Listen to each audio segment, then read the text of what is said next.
स्वागत है आपका हमारे चैनल पर। मैं हूं आपके साथ शिप्रा सैनी।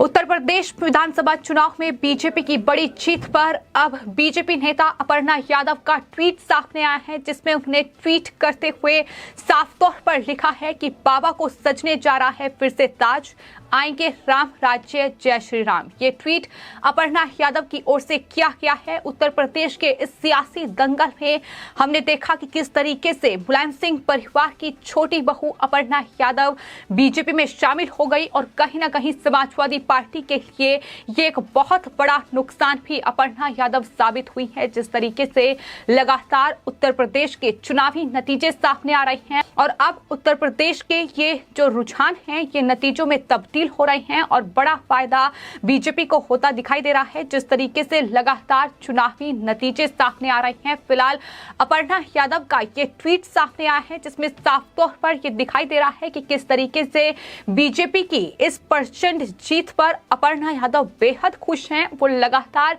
ये दावा कर रही थी कि यूपी में योगी बाबा ही आएंगे। ये दावा लगातार अपर्णा यादव की ओर से हर एक जनसभा में किया गया और अपर्णा यादव ने उत्तर प्रदेश में बीजेपी के लिए जमकर प्रचार प्रसार किया। हमने देखा कि किस तरीके से उनके बयानों ने भी सुर्खियां बटोरी और मुलायम सिंह यादव जो कि समाजवादी पार्टी के संरक्षक हैं, उनकी छोटी बहू है अपर्णा यादव, लेकिन वो चुनावों से ठीक पहले बीजेपी में शामिल हुई थी और जिसका बड़ा फायदा बीजेपी को इन चुनावों में हुआ है जाहिर तौर पर, क्योंकि अपर्णा यादव ने बीजेपी के लिए गांव-गांव पहुंचकर चुनाव प्रचार किया है और किस तरीके से समाजवादी पार्टी की तुष्टीकरण की राजनीति पर हमला बोला है। लगातार उनके बयान सामने आए हैं। उन्होंने साफ तौर पर यह कहा था कि जो बांटने की राजनीति करते हैं उन्हें मुंह तोड़ जवाब दिया जाए और अगर जरूरत पड़े तो उनका मुंह भी तोड़ दिया जाए। अपर्णा यादव की ओर से साफ तौर पर जनसभाओं में इस बात का जिक्र किया गया कि किस तरीके से समाजवादी पार्टी ने तुष्टीकरण की राजनीति की थी। उन्होंने तुष्टीकरण की राजनीति करने वालों पर हमला बोलते हुए ये कहा था कि तुष्टीकरण की राजनीति करने वालों को मुंह तोड़ जवाब दिया जाए और अगर जरूरत पड़े तो उनका मुंह भी तोड़ दिया जाए। इस तरीके के बयानों ने उनकी खूब सुर्खियां बटोरी थी। उन्होंने खुद को शेरनी करार दिया था और कहा था कि शेरनी जंगल में अकेले शिकार करती है, वो किसी से नहीं डरती है। जब समाजवादी पार्टी ने और उनके कार्यकर्ताओं ने उन्हें रोकने की कोशिश की तो अपर्णा यादव कहीं ना कहीं बीजेपी की जीत में एक बड़ा फैक्टर साबित हो सकती हैं, क्योंकि अपर्णा यादव ने जिस तरीके से चुनाव प्रचार किया है और जाहिर तौर पर यादव वोट बैंक जिसे साधने की कोशिश समाजवादी पार्टी ने हर एक चुनाव में की है, लेकिन अपर्णा यादव ने भी उस यादव वोट बैंक में सेंध लगाने में वो कामयाब रही और शायद यही वजह है कि इस तरीके से ये चुनावी नतीजे अब सामने आ रहे हैं, जो साफ तौर पर बीजेपी को बड़ी जीत हासिल करते दिखाई दे रही है। बीजेपी जिस तरीके से लगातार ये जीत का आंकड़ा बढ़ रहा है, सीटें लगातार बढ़ रही हैं और रुझान अब नतीजों में तब्दील हो रहे हैं। तमाम जो बीजेपी के बड़े नेता हैं, फिर चाहे वो रवि किशन हो, इसके अलावा बीजेपी प्रदेश अध्यक्ष स्वतंत्र देव सिंह, बीजेपी के तमाम जो केंद्रीय मंत्री हैं, तमाम नेताओं का एक एक कर बयान सामने आ रहा है और इस जीत को लेकर वो काफी उत्साहित हैं। जनता का आभार उन्होंने व्यक्त किया है और इसी कड़ी में उत्तर प्रदेश के बीजेपी प्रदेश अध्यक्ष स्वतंत्र देव सिंह का बयान सामने आया है, जिसमें उन्होंने कहा है कि लोगों ने वंशवाद की राजनीति को खारिज कर दिया है और विकास के लिए सिर्फ और सिर्फ वोट दिया है। हमने कभी नहीं सोचा था कि बसपा इतना खराब करेगी। समाजवादी पार्टी ने भी चतुराई से लड़ाई लड़ी थी।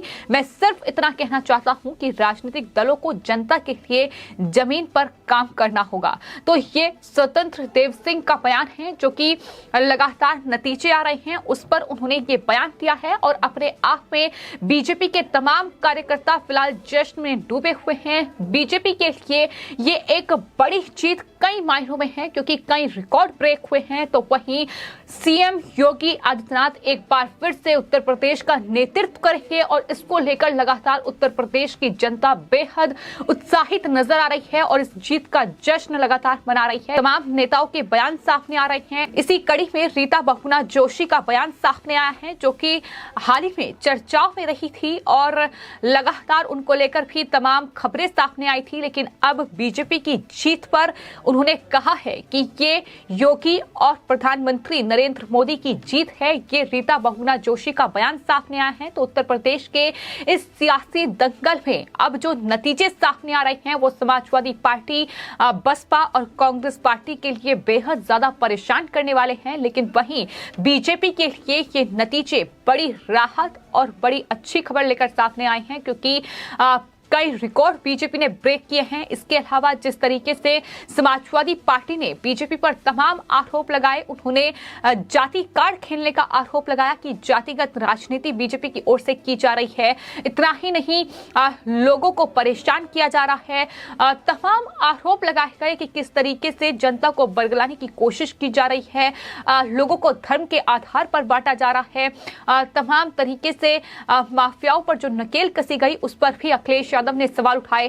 तो इन तमाम सवालों का जवाब जो है वो उत्तर प्रदेश में बीजेपी ने नहीं बल्कि उत्तर प्रदेश की जनता ने कहीं ना कहीं अखिलेश यादव और समाजवादी पार्टी को दिया है। जिस तरीके से ये नतीजे सामने आ रहे हैं, और न सिर्फ उत्तर प्रदेश के नतीजे बल्कि इसके अलावा पंजाब से लेकर उत्तराखंड, मणिपुर और गोवा के नतीजे भी लगातार सामने आ रहे हैं, जिसमें पंजाब को छोड़कर बीजेपी तमाम राज्यों में बेहतर प्रदर्शन करती दिखाई दे रही है। हालांकि पंजाब में भी बीजेपी ने जरूर सीटें हासिल की हैं, लेकिन जिस तरीके से माना जा रहा था कि कैप्टन अमरिंदर सिंह और तमाम दलों के साथ गठबंधन करके बीजेपी जीत हासिल कर सकती है, हालांकि बीजेपी ने जीत हासिल नहीं की है। लेकिन उत्तर प्रदेश जो कि कहीं ना कहीं दिल्ली की गद्दी पर कौन बैठेगा ये तय करने वाला राज्य उत्तर प्रदेश है। इसलिए सबकी नजरें उत्तर प्रदेश के इस चुनावी नतीजों पर टिकी हुई है, और जो नतीजे सामने आ रहे हैं वो जाहिर तौर पर अखिलेश यादव